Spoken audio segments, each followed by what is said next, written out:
أعوذ بالله من الشيطان الرجيم بسم الله الرحمن الرحيم سورة النساء آیت نمبر 53 أَمْ لَهُمْ نَصِيبٌ مِّنَ الْمُلْكِ فَإِذًا لَا يُؤْتُونَ النَّاسَ نَقِيرًا۔ ترجمہ: تو کیا ان کو کائنات کی بادشاہی کا کچھ حصہ ملا ہوا ہے؟ اگر ایسا ہوتا تو یہ لوگوں کو گٹھلی کے شگاف کے برابر بھی کچھ نہ دیتی۔ تفسیر: یہودیوں کے مسلمانوں سے دشمنی اور عناد کا سبب قرآن کریم نے یہ بیان فرمایا ہے کہ انہیں یہ توقع تھی کہ جس طرح پچھلے بہت سے انبیاء کرام بنی اسرائیل میں سے آئے ہیں، نبی آخر الزماں بھی انہی کے خاندان سے ہوں گے۔ لیکن جب حضرت صلی اللہ علیہ وسلم حضرت اسماعیل علیہ السلام کی اولاد میں مبعوث فرمائے گئے تو یہ لوگ حسد میں مبتلا ہو گئے۔ حالانکہ نبوت اور خلافت و حکومت تو اللہ تعالیٰ کا ایک فضل ہے، وہ جب جس کو مناسب سمجھتا ہے اپنے اس فضل سے سرفراز فرماتا ہے۔ اگر کوئی شخص اس پر اعتراض کرے تو گویا وہ یہ دعویٰ کر رہا ہے کہ کائنات کی بادشاہی اسی کے پاس ہے اور اسی کو یہ اختیار حاصل ہے کہ وہ اپنی پسند سے انبیاء کو منتخب کرے۔ اللہ تعالیٰ اس آیت میں فرماتے ہیں کہ اگر کہیں بادشاہی واقعی ان کو مل گئی ہوتی تو یہ اتنے بخیل ہیں کہ کسی کو ذرہ برابر بھی کچھ نہ دیتے۔ آیت نمبر 54 أَمْ يَحْسُدُونَ النَّاسَ عَلَى مَا آتَاهُمُ اللَّهُ مِنْ فَضْلِهِ فَقَدْ آتَيْنَا آلَ إِبْرَاهِيمَ الْكِتَابَ وَالْحِكْمَةَ وَآتَيْنَاهُمْ مُلْكًا عَظِيمًا۔ ترجمہ: یا یہ لوگوں سے اس بنا پر حسد کرتے ہیں کہ اللہ نے ان کو اپنا فضل کیوں عطا فرمایا ہے، سو ہم نے تو ابراہیم کے خاندان کو کتاب اور حکمت عطا کی تھی اور انہیں بڑی سلطنت دی تھی۔ تفسیر: یعنی اللہ تعالیٰ اپنی حکمت کے تحت جس کو مناسب سمجھتا ہے نبوت اور خلافت و حکومت کے اعزاز سے سرفراز فرماتا ہے۔ چنانچہ اس نے حضرت ابراہیم علیہ السلام کو نبوت و حکمت عطا فرمائی اور ان کی اولاد نے یہ سلسلہ جاری رکھا۔ چنانچہ ان میں سے بعض مثلا حضرت داؤد اور سلیمان علیہ السلام نبی ہونے کے ساتھ حکمران بھی بنے۔ اب تک ان کے ایک صاحبزادے حضرت یعقوب علیہ السلام کی اولاد میں نبوت و حکومت کا سلسلہ جاری رہا ہے۔ اب اگر ان کے دوسرے صاحبزادے حضرت اسماعیل علیہ السلام کی اولاد میں حضرت محمد مصطفیٰ صلی اللہ علیہ وسلم کو یہ اعزاز بخش دیا گیا ہے تو اس میں اعتراض یا حسد کی کیا بات ہے؟ آیت نمبر 55 فَمِنْهُمْ مَنْ آمَنَ بِهِ وَمِنْهُمْ مَنْ صَدَّ عَنْهُ وَكَفَى بِجَهَنَّمَ سَعِيرًا۔ ترجمہ: چنانچہ ان میں سے کچھ ان پر ایمان لائے اور کچھ نے ان سے منہ موڑ لیا، اور جہنم ایک بھڑکتی آگ کی شکل میں ان کافروں کی خبر لینے کے لیے کافی ہے۔ تفسیر: یاد رہے کہ یہاں جواب بنی اسرائیل کی حاسدانہ باتوں کا دیا جا رہا ہے۔ اس جواب کا مطلب یہ ہے کہ تم لوگ آخر جلتے کس بات پر ہو؟ تم بھی ابراہیم کی اولاد ہو اور یہ بنی اسماعیل بھی ابراہیم ہی کی اولاد ہے۔ ابراہیم سے دنیا کی امامت کا جو وعدہ ہم نے کیا تھا وہ آل ابراہیم میں سے صرف ان لوگوں کے لیے تھا جو ہماری بھیجی ہوئی کتاب اور حکمت کی پیروی کریں۔ یہ کتاب اور حکمت پہلے ہم نے تمہارے پاس بھیجی تھی مگر تمہاری اپنی نالائقی تھی کہ تم اس سے منہ موڑ گئے۔ اب وہی چیز ہم نے بنی اسماعیل کو دی ہے اور یہ ان کی خوش نصیبی ہے کہ وہ اس پر ایمان لے آئے ہیں۔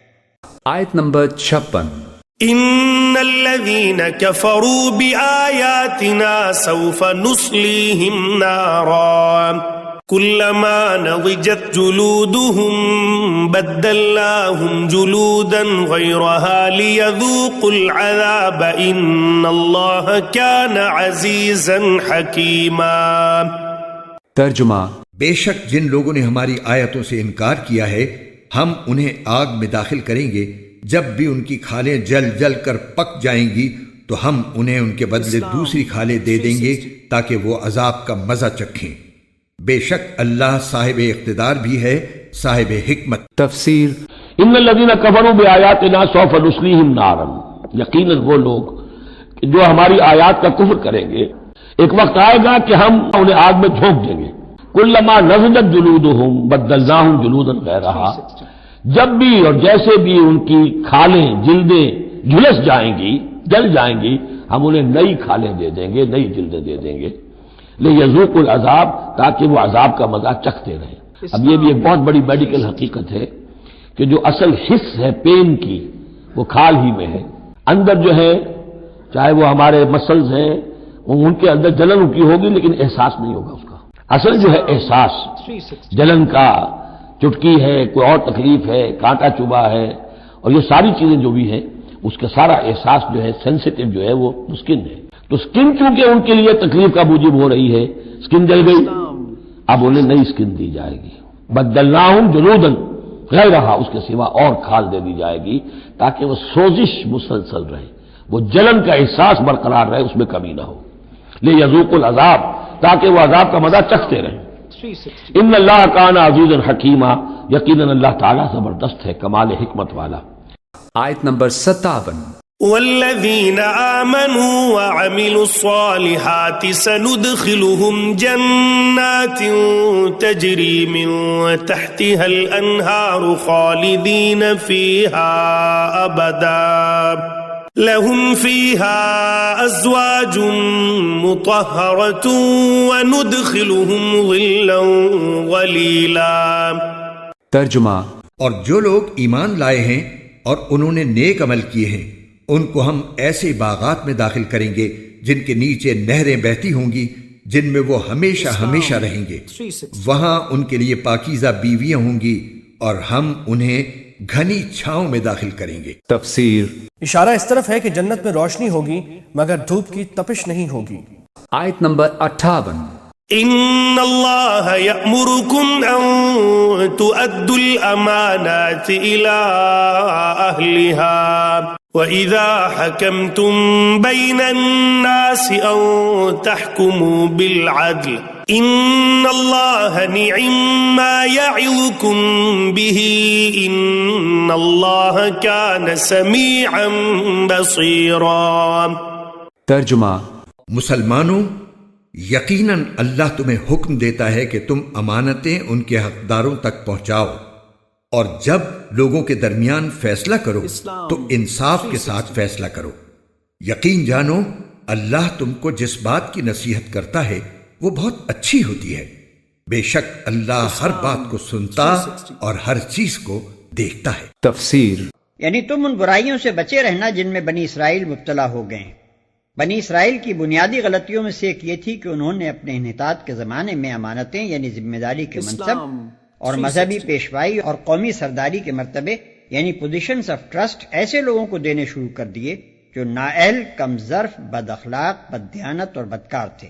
نتیجہ یہ ہوا کہ برے لوگوں کی قیادت میں ساری قوم خراب ہوتی چلی گئی. مسلمانوں کو ہدایت کی جا رہی ہے کہ تم ایسا نہ کرنا بلکہ امانتیں ان لوگوں کے سپرد کرنا جو ان کے اہل ہوں، یعنی جن میں بار امانت اٹھانے کی صلاحیت ہو. بنی اسرائیل کی دوسری بڑی کمزوری یہ تھی کہ وہ انصاف کی روح سے خالی ہو گئے. وہ شخصی اور قومی اغراض کے لیے بے تکلف ایمان نگل جاتے تھے، صریح ہٹ دھرمی برت جاتے تھے. انصاف کے گلے پر چھری پھیرنے میں انہیں ذرا تامل نہ ہوتا تھا. ان کی بے انصافی کا تلخ ترین تجربہ اس زمانے میں خود مسلمانوں کو ہو رہا تھا. ایک طرف ان کے سامنے محمد رسول اللہ صلی اللہ علیہ وسلم اور ان پر ایمان لانے والوں کی پاکیزہ زندگیاں تھیں، دوسری طرف وہ لوگ تھے جو بتوں کو پوج رہے تھے، بیٹیوں کو زندہ گاڑتے تھے، سوتیلی ماؤں تک سے نکاح کر لیتے تھے اور کعبے کے گرد مادرزاد ننگے ہو کر طواف کرتے تھے. یہ نام نہاد اہل کتاب ان میں سے دوسرے گروہ کو پہلے گروہ پر ترجیح دیتے تھے اور ان کو یہ کہتے ہوئے ذرا شرم نہ آتی تھی کہ پہلے گروہ کے مقابلے میں یہ دوسرا گروہ زیادہ صحیح راستے پر ہے. اللہ تعالیٰ ان کی اس بے انصافی پر تنبیہ کرنے کے بعد اب مسلمانوں کو ہدایت کرتا ہے کہ تم کہیں ایسے بے انصاف نہ بن جانا، خواہ کسی سے دوستی ہو یا دشمنی. بہرحال بات جب کہو انصاف کی کہو اور فیصلہ جب کرو عدل کے ساتھ کرو.